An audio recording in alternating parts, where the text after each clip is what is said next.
KYC प्राय 20,58,000 लोक KYC करना से जो माने करना चाउल आम बंद करूँ जदि चाउल नजा शुणिकी से आसती केवाईसी कलापर सागे सागे आम देवु कि जो मान केवाईसी हो जाइए से चाउल किसी जीवार किसी असुविधा ना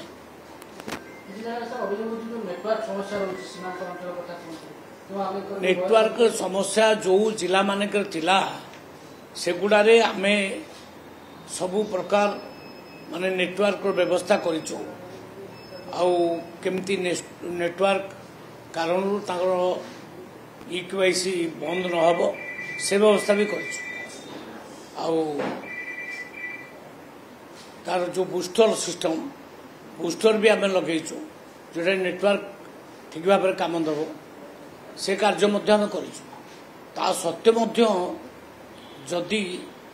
हो पारे ना ताले से जो मान रहीगला से आसवे पुणी जिला केन्द्र मानक करेंगे निश्चित भाव में आम 3 मास अपेक्षा करूँ 3 मास सस्पेंडेड अवस्था रहिबो आम वेट करूँ जदि कहीं न आसिले 3 मास भितर आम से अनेक दिन है प्रकृत से गहम रही जाता डिस्ट्रीब्यूट कर पारि नथिले माने जदि मान खराब थी डिस्ट्रीब्यूट न करने मो ऑफिसर मान को आज कहबी आम नुआ गहम दवापाई जो गहम स्कीम टाक पूरा लागू करने आम आउ थे गोटे मीटिंग नबू से व्यवस्था कर नहीं पोकोरा गमरा गहम दिज्व ना नहीं गोटे स्कीम रे आसीतिला गोटे थर आसला सेटा कहीदेवी आपको डाटा देदेवी एक्जाक्टली केते ता फिगर मोबाइल डाटा भी ना किंतु जहाँ भी आसला आम ताको डिस्ट्रीब्यूट कर पार नथिलु कहीं ना तार ट्रांसपोर्टिंग तार गोदाम रे रखिबा प्रक्रियाटा हो पार नथिला सेतिपाई आम ताको ब्रेक करिचो किंतु पुणी आउ थे बसिकी केमती गहम लोक मैंने पाइबे से विषय में चिंता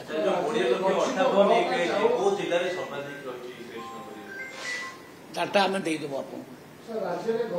पूरा राज्य समुदाय 20,58,000 लोक केवाईसी करना कौ जिले में केते करना डिटेल रिपोर्ट आपन को आम हाँ माननीय केंद्रमंत्री प्रहलाद जोशी जी आम कथा आउ बड़ हृदयतार सहित सौदरतार सहित चिंता शुणिले कहले निश्चित भाव में मु से विषय किसी एक्शन नेबी मु भावुची ए भितर आउ चाउल इवाकुएट होगापाई व्यवस्था होती एफसीआई को किसी निर्देश आसी रिपोर्ट मो पाक मिलूँ निश्चित भाव में से प्रोजेक्ट मात्र गोटे जगह आम करूँ भितर आउ किसी जगह आम करूँ धीरे धीरे जिते लोक एक्सेप्ट करेंगे आम अधिक जगह करूँ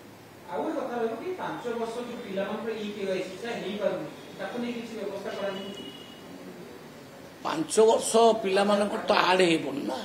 5 वर्ष पर एज अधिका एज से आड हम आड प्रक्रिया आम कहीदेचु